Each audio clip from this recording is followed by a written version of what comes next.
I'm watching CNN. So this is Abdul El Sayed. He was on there. He's saying a lot of smart stuff. So then David Axelrod, he starts talking about how we have to get the youth involved. And watch what David Axelrod says. Watch. So this is the guy, David Axelrod, former Obama advisor.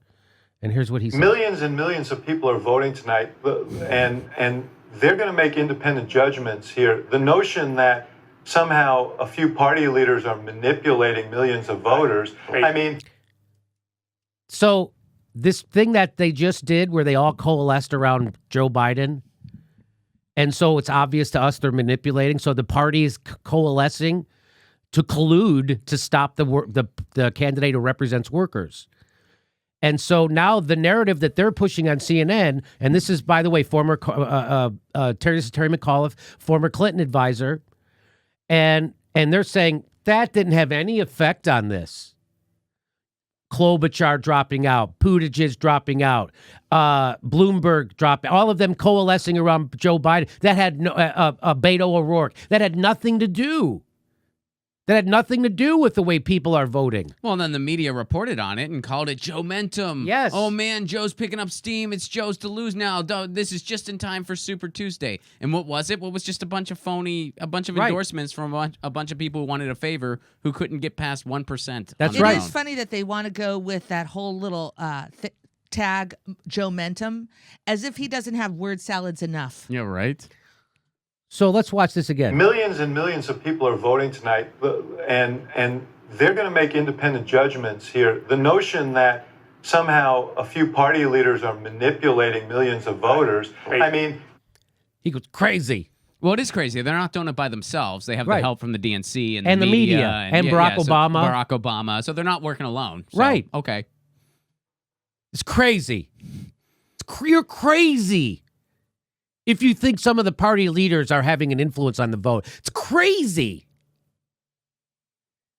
Millions and millions of people are voting tonight, and they're going to make independent judgments here. The notion that somehow a few party leaders are manipulating millions of voters, I mean, Bernie Sanders is presenting the same message. And look, he is passionate and he is effective at promoting his message. And he speaks to a yearning among many people, particularly young people, for dramatic action to deal with some big problems. And I think he speaks to young people who are looking for some dramatic action to fix our problems. And what does David Axelrod say? Hey, maybe Joe Biden should also do some dramatic action. That's not what he says.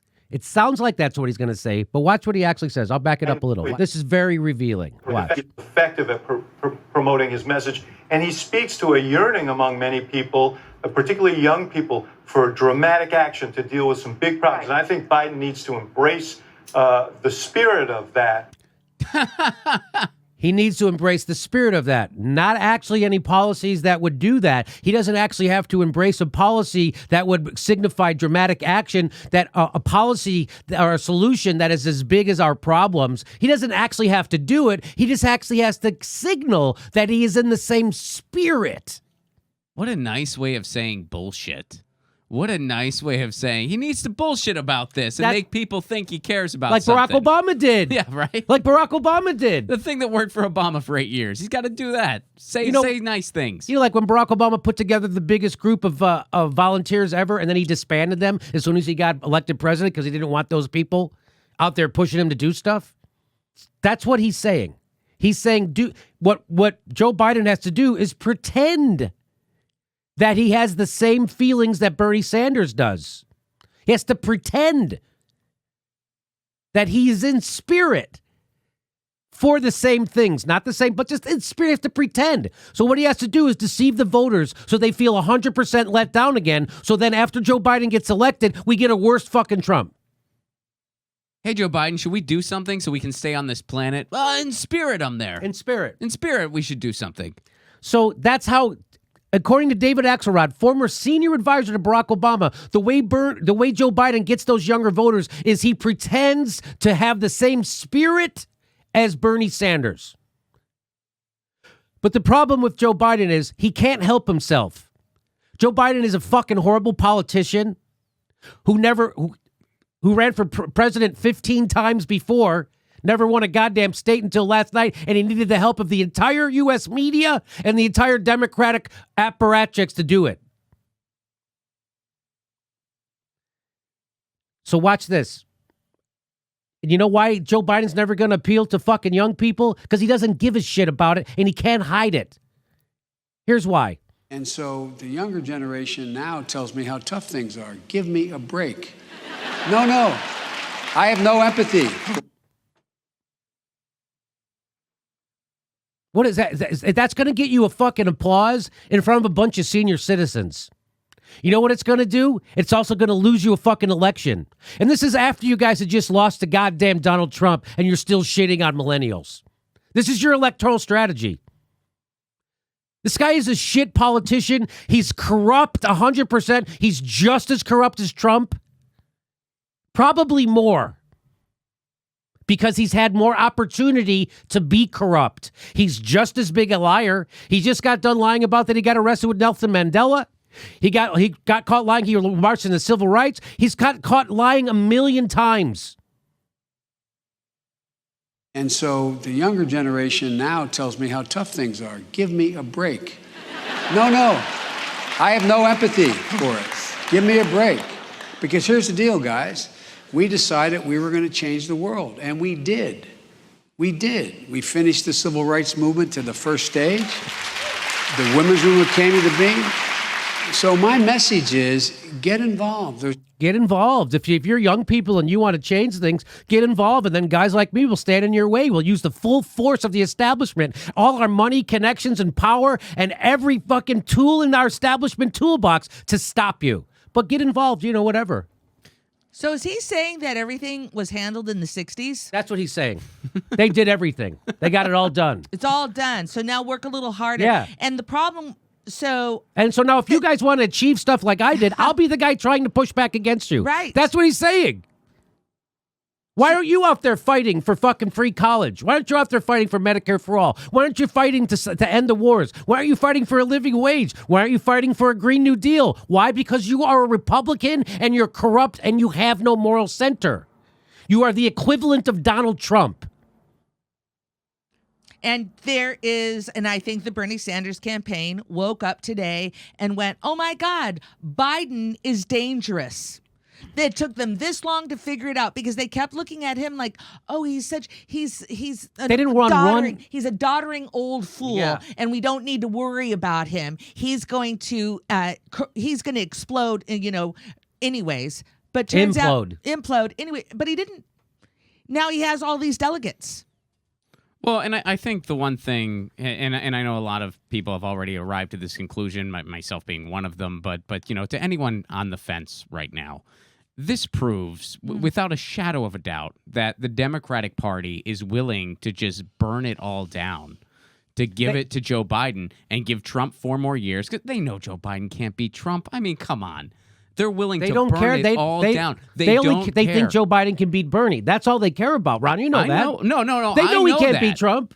I know that. But to anyone on the fence right now, I mean, look around at the Democratic establishment and come to the conclusion this is not worth saving. It's worth just let it go, because they clearly don't care. Well, they have no intention to beat Trump. Chris Hedges said, first of all, I want to thank the DNC, the Democratic Party, and the Sanders campaign for proving the Jimmy Dore show 1,000% right since the start of this, since 2016. I mean, Jimmy, we went to that one event here with Bernie Sanders, and we were covering it, and we were asking people at the end, what are you going to do when Sanders asks you? You vote for Biden. What are you going to do when Sanders asks you to vote for Biden? Well, what are you going to do? I'm going to tell him I'll vote for Biden if you start a new party. That'll be our trade-off. I'm never voting for Biden. No, not even. Just like I was never voting for fucking Bloomberg. And I don't understand why Bloomberg didn't primary Trump as a Republican. And why didn't Buttigieg get out of our fucking party? I know. Why don't all these people primary Trump? Amy Klobuchar doesn't want to give you higher education for free. She's not a Democrat. She's not a Democrat. Why are you in the... Anyway.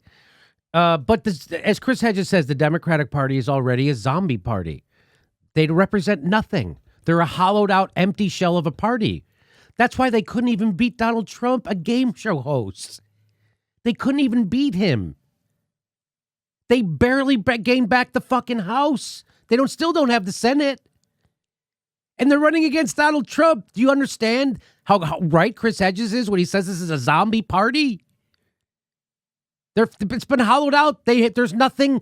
There's no point to the Democratic Party. They don't represent anybody. They represent the donor class, which is in control of the Republican Party. We have one party rule in the United States. It's the donor class party. And if this doesn't prove it to you, well, then enjoy 4 more years of Trump. I'll show you this. This is the kind of shit this guy said. There's videotape of him saying stuff like this all over the place. Watch this. Paul Ryan was correct. When he did the tax code, what's the first thing he decided we had to go after? Social Security and Medicare. Now, God. He was right.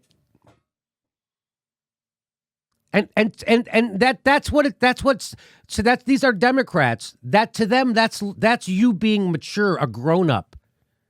You're not considered a serious politician as a Democrat until you're willing to fuck over social programs. Then you're serious.